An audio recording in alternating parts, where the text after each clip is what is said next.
Hello' students, welcome to my SM institute YouTube channel.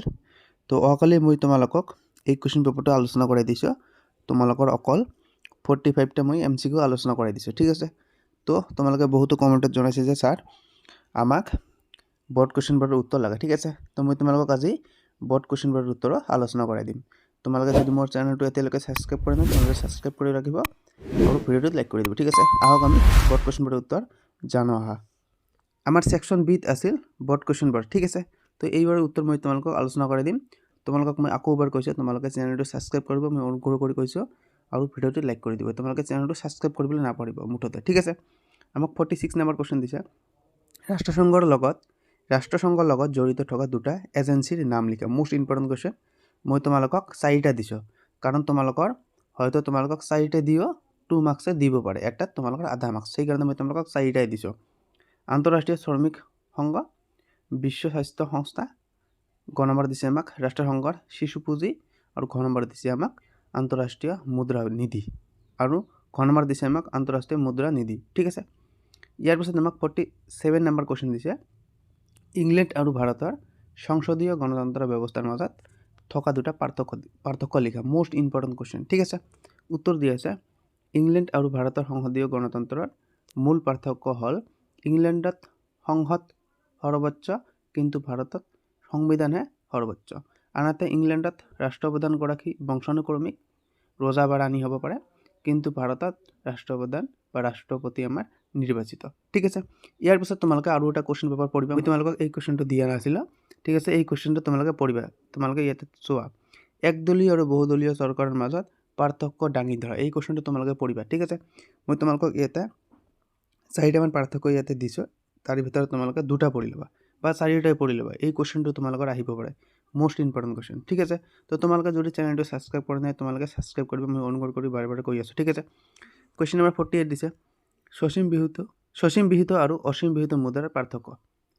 Question number 48 উত্তৰ দি আছে, যি বিহিত মুদ্ৰাৰ সহায়ত সীমিত মূল্যৰ লেনদেনহে কৰিব পাৰি তেনে মুদ্ৰাক সসীম বিহিত মুদ্ৰা বোলে। তাৰপিছত দিছে আমাক সামগ্ৰী কিনাৰ বিপৰীতে অধিক মূল্য দিবলৈ যেতিয়া চেক মুদ্ৰা দিয়া হয় তেতিয়া তাক অসীম বিহিত মুদ্ৰা বোলে। ইয়াতে আমাৰ সসীম বিহিত মুদ্ৰাৰ উদাহৰণ দিয়া আছে আৰু অসীম বিহিত মুদ্ৰাৰ উদাহৰণ দিয়া আছে, তোমালোকে চাই ল'বা। কুৱেশ্যন নম্বৰ 49 দিছে আমাক মানৱ উন্নয়নৰ 3টা সূচক কি কি। আমাক ইয়াতে আমাৰ নাম্বাৰ দিছে 2 মাৰ্কছ, ঠিক আছে। 2 মাৰ্কছ আমাৰ নাম্বাৰ দিছে। উত্তৰ দি আছে মানৱ উন্নয়নৰ 3টা সূচক হ'ল, ক নম্বৰ দিছে আমাক প্ৰত্যাশিত আয়ুষ, খ নম্বৰ দিছে আমাক শিক্ষা, আৰু ক নম্বৰ দিছে জীৱন যাত্ৰাৰ মান। যেনে উন্নত দেশৰ মানুহৰ আয়ুষ বেছি আৰু উন্নত দেশৰ এই আয়ুষ কম, কাৰণ উন্নত দেশৰ শিক্ষা আৰু খাদ্যজাত স্বাস্থ্য সেৱা ব্যৱস্থা বেছি উন্নত হোৱাৰ বাবে মানুহৰ জীৱন নিৰ্বাহৰ মান উন্নত হোৱা দেখা যায়। তোমালোকে বেছিকেলি এটা কথা তোমালোকে মনত ৰাখিবা যে জাপানত কিন্তু আমাৰ 120 বছৰৰ পৰা 150 বছৰলৈকে মানুহ জীৱিত থাকে, কিন্তু ভাৰতবৰ্ষত কিন্তু আজিৰ দিনত 70ৰ পৰা 80 বছৰৰ ভিতৰতে মানুহ ঢুকুৱায়, মানুহৰ মৃত্যু হয়, ঠিক আছে। কিয়নো কাৰণ জাপানত চিকিৎসা ব্যৱস্থা, স্বাস্থ্য আৰু খোৱা পানীৰ ব্যৱস্থা তাত বহুতো উন্নত, ডেভেলপমেণ্ট কাণ্ট্ৰি, ঠিক আছে। কুৱেশ্যন নম্বৰ 50 দিছে আমাক স্বদেশী আন্দোলনৰ 3টা অৱদান উল্লেখ কৰা। এটা দিয়েছে স্বদেশী আন্দোলনৰ জড়িত ভাৰতবাসীয়ে গণ আন্দোলন সম্পৰ্কে এটা ৰাজনৈতিক শিক্ষা লাভ কৰিবলৈ সক্ষম হৈছিল। খ নম্বৰ দিছে আমাক একমাত্ৰ গণসংগ্ৰামৰ যোগেদিহে ভাৰতীয় উন্নতি সম্ভৱ। এই ভাৱনাৰ স্বদেশী আন্দোলনে জাতীয় কংগ্ৰেছক প্ৰদান কৰিছিল। মোষ্ট ইম্পৰ্টেণ্ট টপিক হয়। গ নম্বৰ দিছে আমাক বিদেশী পণ্য বৰ্জন আৰু স্বদেশী পণ্য ব্যৱহাৰে ভাৰতৰ অৰ্থনীতি আৰু শিল্প বিকাশৰ ইতিহাসত অৰিহণা যোগাইছিল। আমাক নাইবাদী আৰু এটা কুৱেশ্যন দিছে, বংগ বিভাজনৰ অন্তৰ্নিহিত উদ্দেশ্য কি আছিল। ইয়াতে তোমালোকৰ উত্তৰ দি আছে মূল উদ্দেশ্যসমূহ চমুকৈ তলত উল্লেখ কৰা হ'ল। ইয়াতে দি আছে জাতীয়বাদ দমন, তোমালোকে পঢ়ি ল'বা। তাৰপিছত দিছে আমাক সাম্প্ৰদায়িক বিভাজন, হিন্দু সংখ্যাগৰিষ্ঠ পশ্চিমবংগ আৰু মুছলমান সংখ্যাগৰিষ্ঠ পূৰ্ববংগ, যিটো আমাৰ আজিৰ বাংলাদেশ পূৰ্ববংগ, মাজত ধৰ্মীয় আধাৰত বিভেদ সৃষ্টি কৰি ঐক্য ভাঙি পেলোৱা। তাৰপিছত দিছে আমাক প্ৰশাসনিক অজুহাত, বিশাল বংগ প্ৰদেশ শাসন কৰা কঠিন বুলি কৈ প্ৰশাসনিক সুবিধাৰ অজুহাত দিলেও প্ৰকৃত উদ্দেশ্য আছিল প্ৰতিৰোধ কমোৱা। তাৰপিছত দিছে আমাক নতুন প্ৰদেশ গঠন, ঢাকাৰ সৈতে পূৰ্ববংগ আৰু অসমক সামৰি নতুন মুছলমান সংখ্যাগৰিষ্ঠ প্ৰদেশ গঠন কৰি মুছলমান সম্প্ৰদায়ক ব্ৰিটিছৰ পক্ষলৈ অনা। তাৰপিছত দিছে আমাক 51 নম্বৰ কুৱেশ্যন, ইয়াৰ পিছত আমাক কুৱেশ্যন নম্বৰ 51 দিছে, ভাৰতত খিলাফত আন্দোলন কিয় আৰম্ভ কৰা হৈছিল? উত্তৰ দি আছে ভাৰতত 1919 চনত, অৰ্থাৎ 1919 চনত আমাৰ জালিয়ানৱালাবাগৰ হত্যাকাণ্ড হৈছিল। খিলাফত আন্দোলন আৰম্ভ হোৱাৰ মূল কাৰণ আছিল প্ৰথম বিশ্বযুদ্ধৰ পিছত ব্ৰিটিছ চৰকাৰে তুৰ্কীৰ বা টাৰ্কিৰ চুলতান তথা বিশ্বৰ মুছলমানসকলৰ ধৰ্মীয় নেতা খলিফাৰ ক্ষমতা আৰু মৰ্যাদা লাঘৱ কৰা। তাৰ পিছৰখিনি তোমালোকে চাই ল'বা, মই তোমালোকক ভালদৰে দেখুৱাই দিছোঁ। ভিডিঅ'টো তোমালোকৰ লং হৈ যায়, সেইকাৰণে মই তোমালোকক ডাইৰেক্ট দি আছোঁ, তোমালোকে স্ক্ৰীনশ্বট মাৰি পঢ়ি ল'বা, ঠিক আছে। তাৰপিছত আমাক নাইবা আৰু এটা কুৱেশ্যন দিছে, নাইবা ভাৰতবৰ্ষৰ যুক্তৰাষ্ট্ৰীয় ব্যৱস্থাৰ বৈশিষ্ট্যসমূহ আলোচনা কৰা। মোৰ মতে তোমালোকে এইটো লিখিবা, ঠিক আছে, এইটো তোমালোকৰ আহিব পাৰে। উত্তৰ দিছে তলত, সংবিধান মতে প্ৰৱৰ্তন হোৱা ভাৰতৰ যুক্তৰাষ্ট্ৰীয় ব্যৱস্থাৰ বৈশিষ্ট্যবোৰ আলোচনা কৰা হ'ল। উত্তৰ দি আছে ভাৰত এখন ব্যতিক্ৰমী যুক্তৰাষ্ট্ৰ, যাক পণ্ডিতসকলে অৰ্ধ যুক্তৰাষ্ট্ৰ বুলি আখ্যা দিছে, যিহেতু আমেৰিকা যুক্তৰাষ্ট্ৰৰ দৰে প্ৰকৃত যুক্তৰাষ্ট্ৰৰ ভালেমান বৈশিষ্ট্য ভাৰতীয় যুক্তৰাষ্ট্ৰত নাই। খ নম্বৰ দিছে আমাক, তোমালোকে এইটো পঢ়ি ল'বা। আৰু গ নম্বৰ দিছে আমাক, ভাৰতীয় যুক্তৰাষ্ট্ৰৰ এটা বৈশিষ্ট্য হ'ল এই যে ইয়াত দুই ধৰণৰ চৰকাৰ আছে, কেন্দ্ৰত কেন্দ্ৰীয় চৰকাৰ আৰু প্ৰদেশবোৰত প্ৰাদেশিক বা ৰাজ্যিক চৰকাৰ। ঘ নম্বৰ দিছে আমাক, সংবিধানত কেন্দ্ৰীয় চৰকাৰে শাসন চলাবৰ বাবে আৱশ্যক ক্ষমতা কেন্দ্ৰীয় তালিকাভুক্ত কৰিছে আৰু ৰাজ্যবোৰৰ শাসন চলাবৰ বাবে এখন সুকীয়া ৰাজ্যিক তালিকা সন্নিৱিষ্ট কৰিছে।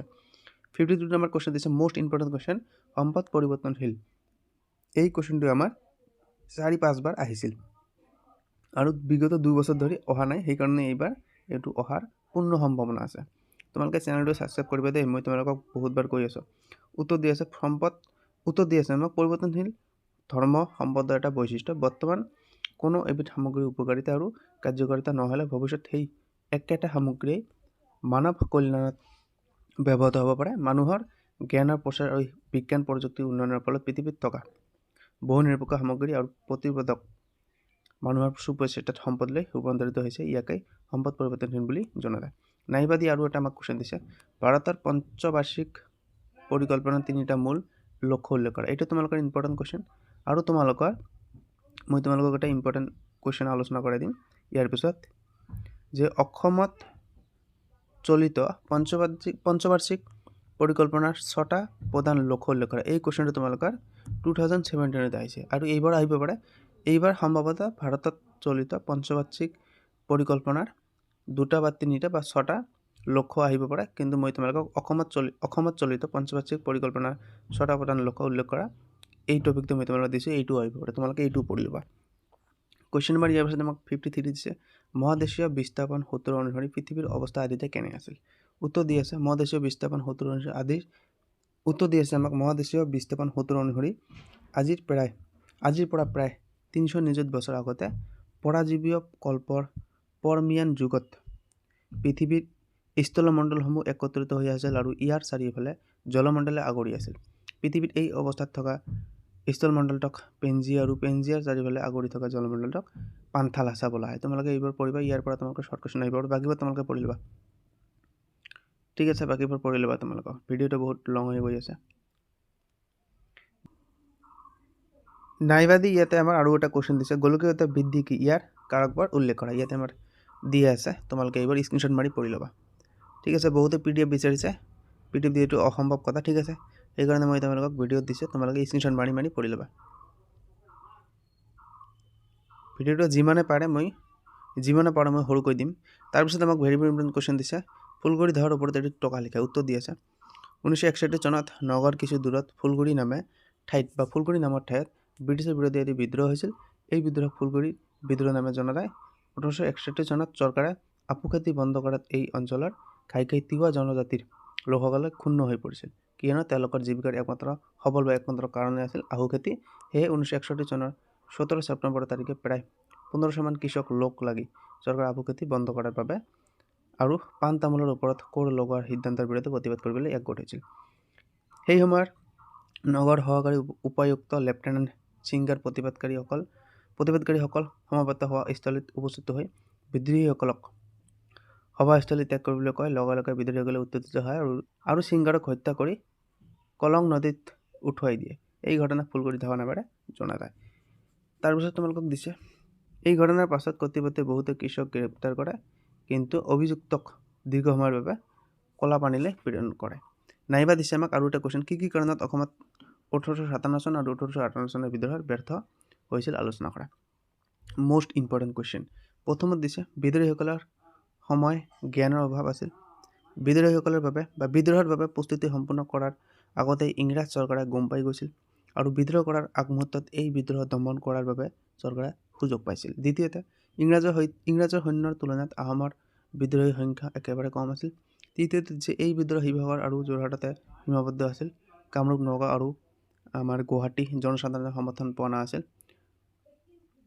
চতুৰ্থতে বিদ্ৰোহত আগভাগ লোৱা মণিৰাম দেৱান বহুত দূৰত কলিকতাত আছিল। ঠিক আছে, এইবোৰ তোমালোকে পঢ়ি ল'বা। তোমালোকৰ মাৰ্কছ হিচাপে তোমালোকে লিখিবা। মই তোমালোকক 5টা দিছোঁ, তোমালোকে যদি 4টা দিয়ে 4টা লিখিবা। ঠিক আছে। 55 নম্বৰ কুৱেশ্যন দিছে, অসমৰ চিত্ৰকলাৰ ঐতিহ্যৰ বিষয়ে চমুকৈ লিখা। নাইবা দি আমাক এটা কুৱেশ্যন দিছে, উত্তৰ পূৰ্বাঞ্চলৰ ৰাজ্যসমূহৰ ধৰ্মীয় বাতাবৰণৰ বিষয়ে চমুকৈ লিখা। Most important question. ব্ৰিটিছসকলৰ আগমনৰ পাছৰে পৰা উত্তৰ পূৰ্বাঞ্চল বিশেষকৈ পাহাৰীয়া ৰাজা কেইখনত খ্ৰীষ্টান ধৰ্মৰ প্ৰভাৱ দেখা যায়। আৰ্য সংস্কৃতি ব্ৰহ্মপুত্ৰ উপত্যকাত হিন্দু ধৰ্মৰ সংস্পৰ্শলৈ আহি অসমত ধৰ্মীয় পৰম্পৰাৰ লগত সংমিশ্ৰিত হৈছিল। ফলস্বৰূপে অসমত ইছলাম খ্ৰীষ্টান ধৰ্মতকৈ হিন্দু ধৰ্মই অতি প্ৰাচীন কালৰ পৰা গা কৰি উঠিছিল। অৱশ্য খ্ৰীষ্টান আৰু ইছলাম ধৰ্মৰ লোকৰ সংখ্যা নথকা নহয়, বিশেষকৈ জনজাতি সন্তানৰ মাজত খ্ৰীষ্টান লোকৰ সংখ্যা অধিক। অৰুণাচলৰ বহু লোক এতিয়া খ্ৰীষ্টান, হিন্দু আৰু ইছলাম ধৰ্মৰ লোক। ত্ৰিপুৰাতো প্ৰাচীন কালতে হিন্দু ধৰ্মৰ প্ৰচাৰ ঘটিছিল যদিও খ্ৰীষ্টান আৰু বৌদ্ধ ধৰ্মাৱলম্বী লোক নথকা নহয়। বাকীবোৰ তোমালোকে পঢ়ি ল'বা। ঠিক আছে। কুৱেশ্যন নম্বৰ আমাক 56 দিছে, কোন বছৰত আৰু কাৰ নেতৃত্বত আছাম এছ'চিয়েশ্যন গঠন হৈছিল? এই সংস্থাটোত যিকোনো দুটা কাৰ্য বা বিষয়বস্তু লিখা। উত্তৰ দি আছে 1903 চনত মানিক চন্দ্ৰ বৰুৱাৰ নেতৃত্বত অসম এছ'চিয়েশ্যন নামৰ অনুষ্ঠানটো গঠন হৈছিল। ঠিক আছে, বা জন্ম হৈছিল। তোমালোকে এইটো মনত ৰাখিবা, মানিক চন্দ্ৰ বৰুৱাৰ নেতৃত্বত। অসম এছ'চিয়েশ্যনে ব্ৰিটিছ চৰকাৰৰ ওপৰত উপস্থাপন কৰা বিষয়বস্তু বা কাৰ্য হ'ল স্থানীয় সমিতিসমূহৰ গণতান্ত্ৰিকৰণৰ দাবী উত্থাপন কৰিছিল। 2 নম্বৰ দিছে বিধানসভাত তেওঁলোকৰ প্ৰতিনিধিৰ দাবী উত্থাপন কৰিছিল। 3 নম্বৰ দিছে বৰ্ধিত কৰ, চৰকাৰৰ শুল্ক ব্যৱস্থা আৰু কানিৰ প্ৰচলন বন্ধ কৰাৰ দাবী। 4 নম্বৰ দিছে আমাক ঘ নম্বৰ পৌৰসভাত চৰকাৰী বিষয় আৰু লোকেল বৰ্ডত চাহ খেতিয়কৰ আধিপত্যৰ বিৰোধিতা কৰিছিল। নাইবা দি আমাক আৰু এটা কুৱেশ্যন দিছে, অসম ছাত্ৰ সন্মিলনৰ অৱদানৰ বিষয়ে লিখা। উত্তৰ দিছে অসম ছাত্ৰ সন্মিলন অসমৰ এক প্ৰসিদ্ধ ছাত্ৰ সংগঠন। চন্দ্ৰ তোমালোকে মনত ৰাখিবা, বাকীবোৰ তোমালোকে পঢ়ি ল'বা ইয়াৰ পৰা। ইয়াৰ পিছত আমাক এটা মোষ্ট ইম্পৰ্টেণ্ট কুৱেশ্যন দিছে, নৱীকৰণযোগ্য আৰু অনৱীকৰণযোগ্য সম্পদৰ পাৰ্থক্য লিখা। ঠিক আছে, তো পাৰ্থক্যটো তোমালোকে পঢ়ি ল'বা। আৰু তোমালোকৰ ইয়াতে এটা কুৱেশ্যন হ'ব পাৰে যে নৱীকৰণযোগ্য সম্পদ কাক বোলে উদাহৰণ দি আৰু অনৱীকৰণযোগ্য সম্পদ কাক বোলে উদাহৰণৰ সৈতে বৰ্ণনা কৰা। ঠিক আছে, তোমালোকৰ এনেকুৱাকৈ কুৱেশ্যন আহিব পাৰে। তো তোমালোকৰ উত্তৰ একেটাই হ'ব। নাইবা দি আমাক এটা কুৱেশ্যন দিছে, গোলকীয় উত্তাপ বৃদ্ধি ৰোধ কৰাৰ উপায়। গোলকীয় উত্তাপ বৃদ্ধি ৰোধ কৰাৰ উপায় হৈছে পৰিৱেশ অনুকূল ব্যৱস্থাপনাৰে সমস্যাবোৰ সমাধান কৰাৰ প্ৰয়োজন। দ্বিতীয়তে দিছে আমাক সকলো উন্নয়ন বহনক্ষম উন্নয়নৰ মৌলিক ধাৰণাৰ ওপৰত প্ৰতিষ্ঠিত হোৱা উচিত। তৃতীয় দিছে আমাক পাৰিৱেশিক সমস্যাবোৰ উৎপত্তি আৰু প্ৰচাৰৰ কাৰণ, আক্ৰান্ত হোৱা এলেকা আৰু সমস্যাৰ চৰিত্ৰ অধ্যয়ন কৰি সমাধানৰ বাস্তৱধৰ্মী আঁচনি যুগুত কৰাটো অতি প্ৰয়োজন। তাৰপিছত আমাক 58 নম্বৰ কুৱেশ্যন দিছে। তোমালোকৰ ইয়াতে দুটা কুৱেশ্যন দি আছে, দুয়োটা কুৱেশ্যনৰ উত্তৰ এটাই হ'ব। অসমৰ কৃষিভিত্তিক উদ্যোগসমূহ চমু বৰ্ণনা কৰা বা চমু বৰ্ণনা দিয়া।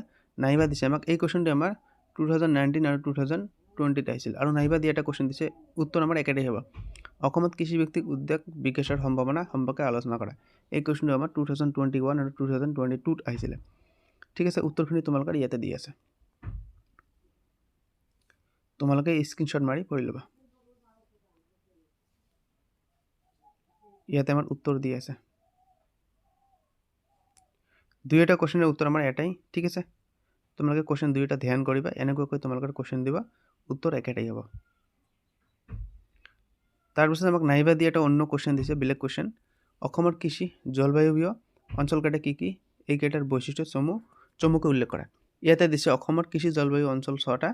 নামনি ব্ৰহ্মপুত্ৰ উপত্যকা অঞ্চল, উত্তৰ বৰাক সমভূমি অঞ্চল, মধ্য ব্ৰহ্মপুত্ৰ উপত্যকা অঞ্চল, উজনি ব্ৰহ্মপুত্ৰ উপত্যকা অঞ্চল আৰু বৰাক উপত্যকা অঞ্চল, আৰু 6 নম্বৰ দিছে আমাক পাৰ্বত্য অঞ্চল।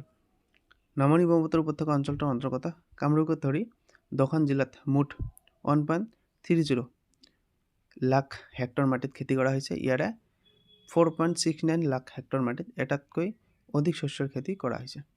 বাকীবোৰ তোমালোকে পঢ়ি ল'বা। ইয়াৰ পিছত আমাক এটা কুৱেশ্যন দিছে, মোষ্ট ইম্পৰ্টেণ্ট কুৱেশ্যন, যে অসমৰ এখন, এই কুৱেশ্যনটো তোমালোকৰ প্ৰতিবাৰে আহে, প্ৰতিবাৰে অসমৰ এখন মানচিত্ৰ আঁকি তাত নাম হয় যিকোনো 3টা স্থান নিৰ্ণয় কৰা। তোমালোকৰ মানচিত্ৰ অঁকাতে 2 মাৰ্কছ আৰু 3টা স্থান 3 মাৰ্কছ। প্ৰথমতে আছে কি পুৰণি তেল শোধনাগাৰ ডিগবৈ, অসমৰ ৰাজধানী চহৰ দিছপুৰ, ৰাষ্ট্ৰীয় উদ্যান তোমালোকৰ বিশেষকৈ আমাৰ কাজিৰঙা ৰাষ্ট্ৰীয় উদ্যানে দিয়া গোলাঘাট জিলা, আৰু 2 নম্বৰ দিছে জনসংখ্যা কম থকা জিলা ডিমা হাছাও। তো এই কুৱেশ্যনটোৰ উত্তৰ লৈ মই তোমালোকক কালি এটা ভিডিঅ' আপলোড কৰাই দিম, কাৰণ এই কুৱেশ্যনটোত মই তোমালোকক মানচিত্ৰ কেনেকৈ 2 মিনিটত আঁকিব পাৰি এইটো মই তোমালোকক ট্ৰিকটো আলোচনা কৰাই দিম, আৰু এইবাৰৰ উত্তৰ সলিউশ্যন কৰি দিম। ঠিক আছে, তো ভিডিঅ' আমাৰ এইখিনিয়ে। Bye bye, take care.